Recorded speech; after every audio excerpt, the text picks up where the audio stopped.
অরিজিৎ সিং দেশের অন্যতম জনপ্রিয় গায়ক, কিন্তু এবার তাকে দেখা গেল একেবারে অন্য ভূমিকায়।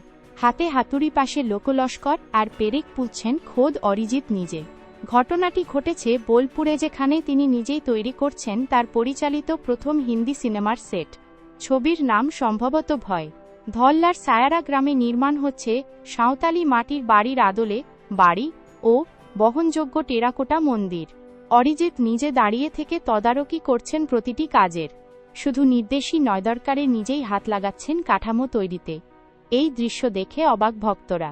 একজন গায়ক হয়ে তিনি এতটা নিবেদিত পরিচালক হিসেবে তা অনেকেই ভাবতে পারেননি। তার স্ত্রী কোয়েল সিংও এই প্রজেক্টে জড়িত। ছবির গল্পও দুজনে মিলে লিখেছেন বলে খবর। এই উদ্যোগে প্রমাণ মিলছে অরিজিৎ শুধু গায়ক নন, একজন সৃষ্টিশীল নির্মাতা হিসেবেও আত্মপ্রকাশ করতে চলেছেন। ভক্তদের কৌতূহল চরমে।